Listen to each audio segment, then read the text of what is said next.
اب غسل ہمیں کرنا ہے، تو غسل تو ہم سب کو آتا ہے نا، کیسے کرتے ہیں؟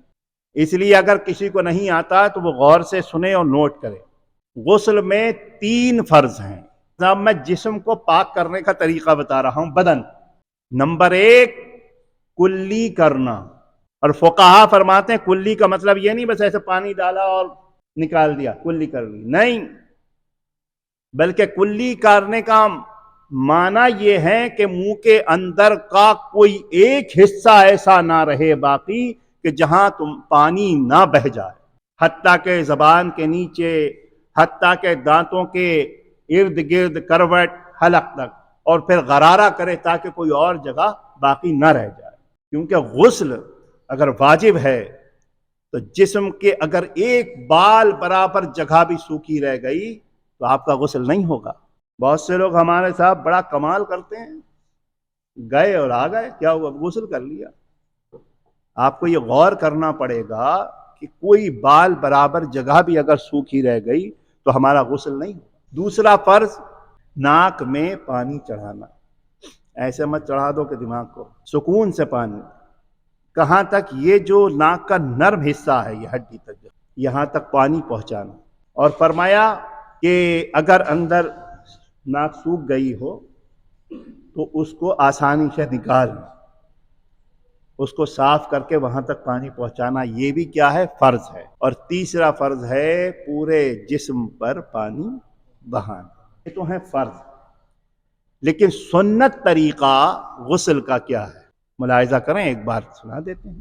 آپ غسل کی نیت کریں، فقہا فرماتے ہیں کہ ایسا نہیں کہ آپ گئے اور اندر پہنچنے کے بعد غسل خانے میں نہیں، آپ باہر سے ہی نیت کریں۔ اور نیت میں آپ کو بتا چکا ہوں، دل کے پکے ارادے کا نام پختہ، کہ آپ تو یہی نیت کر کے جا رہے ہیں صاحب میں ناپاک ہوں اور پاکی حاصل کرنے کے لیے جا رہا ہوں۔ اور اگر زبان سے بھی کرنا ہے تو کر لیجئے، نویت الاغتسال للطہارہ، یہ تو عربی میں نا، اور اردو میں کرنا ہے پاکی حاصل کرنے کی غرض سے میں غسل کی نیت کر رہا ہوں، ایسے کر لیں۔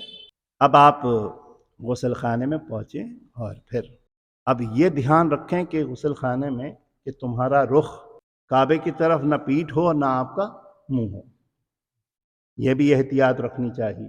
اور آپ اپنے کپڑے اتاریں، لیکن یہ دھیان رکھیں کہ کہیں کوئی سامنا نہ ہو رہا۔ اب غسل کا طریقہ یہ کہ آپ اپنے ہاتھوں کو گٹوں تک، پہنچوں تک دھوئیں 3 مرتبہ، اور پھر آپ استنجے کی جگہ دونوں آگے پیچھے، اگرچہ صاف ہے لیکن سنت یہ ہے کہ اسے دھوئے، اور پھر جیسے کلی اور ناک میں پانی ڈالنا، بس یہاں احتیاط آپ کو رکھنی ہے کہ یہ فرض ادا کرنا، خوب اچھے طریقے سے کلی غرارے کے ساتھ اور ناک میں پانی یہاں تک پہنچانا، اور پھر جیسے وضو آپ کرتے ہیں ویسے وضو کریں، چہرہ دھونا، کوہنیوں سمیت ہاتھ دھونا، سر کا مسح کرنا۔ بعض فقہا فرماتے ہیں اگر آپ ایسی جگہ غسل کر رہے ہیں جہاں پانی جمع ہو جاتا ہے تو فرمایا پیر چھوڑ دو، آخر میں دھو لینا، لیکن جہاں پانی جمع نہیں ہوتا کوئی پریشانی نہیں۔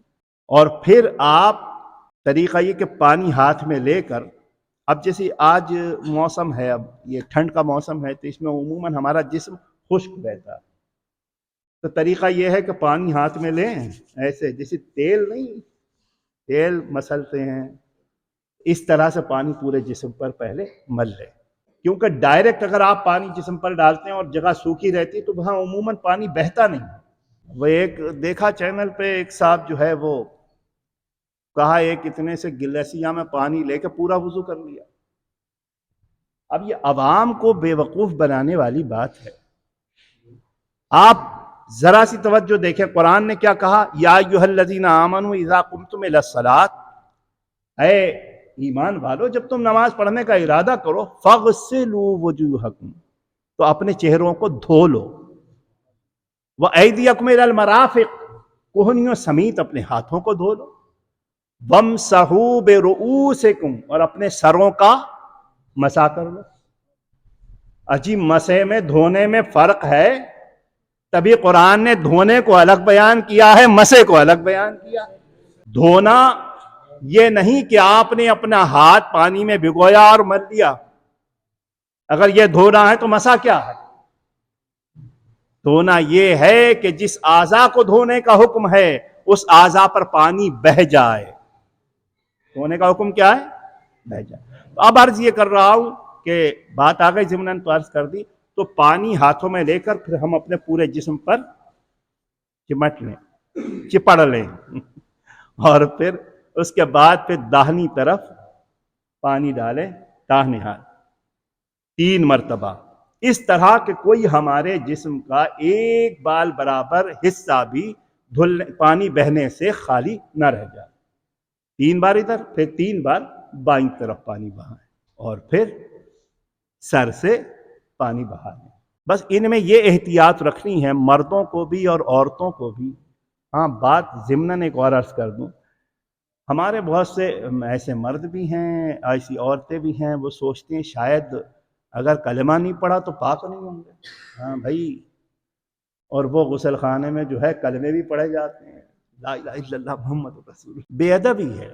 اللہ فرماتا ہم نے پانی کو پاک کرنے والا بنایا، یہ آسمان سے نازل. تو جب پانی پاک کرنے والا ہے تو پانی تو اپنا کام کرے گا، جب آپ نے ڈال دیا تو پاک ہو جاؤ گے. نیتیں کرنے سے، خاص اس طریقے پر جو حضور علیہ السلام نے ارشاد فرمایا ہے، برکات بڑھ جاتی ہیں. تو وہاں آپ کو کلمہ نہیں پڑھنا، بلکہ وہی جو نیت آپ کر کے اندر داخل ہوئے وہی آپ کی نیت کافی ہو. دوسرے، جب تک آپ فارغ نہ ہو جائیں غسل سے تب تک کوئی بھی بات نہ کریں، نہ اندر سے آواز دیں. اس لیے کہ فرمایا گیا کہ ہر انسان کے ساتھ، خاص طور سے ایمان والوں کے ساتھ فرشتے ہیں. تو جب آپ غسل خانے میں رہتے ہیں اور برہنہ ہوتے ہیں تو فرشتے بڑے حیادار ہیں، تو وہ ہٹ جاتے ہیں. لیکن جب آپ نہانے کے دوران آواز کر دیں، کسی کو آواز دیں، تو ان کے قیاس کے مطابق آپ نہا چکے ہیں، وہ واپس آ جاتے ہیں اور اس سے انہیں پھر تکلیف. تو اس لیے نہاتے وقت جو ہے، غسل کرتے وقت کوئی آواز نہ کریں. جب فارغ ہو جائیں، اب آپ نے فارغ ہو گئے اور آپ تن پوچھیں اور باہر نکل آئیں. اور یہاں چلتے چلتے بات، ہمارے یہاں ایک اور عوام میں غلط فہمی ہے کہ انہوں نے غسل کر لیا، اب باہر آئیں گے جلدی، پھر باہر آئیں گے، پھر کھڑے ہو گئے صاحب وضو کرنے. ارے بھائی کاہے کے لیے وضو؟ ارے نماز کے لیے. آپ نے غسل کر لیا، آپ باوضو بھی ہیں اور پاک بھی ہیں، اب آپ کو وضو کرنے کی ضرورت نہیں. لیکن اگر آپ غسل کر کے نکلتے ہی اور آپ کب وضو ٹوٹا بھی نہیں ہے اور اگر وضو کرتے ہیں تو فقہا لکھتے ہیں یہ اسراف ہے، فضول خرچی ہے پانی. تو یہ کاہے میں لکھا جائے گا؟ فضول خرچی میں لکھا جائے گا.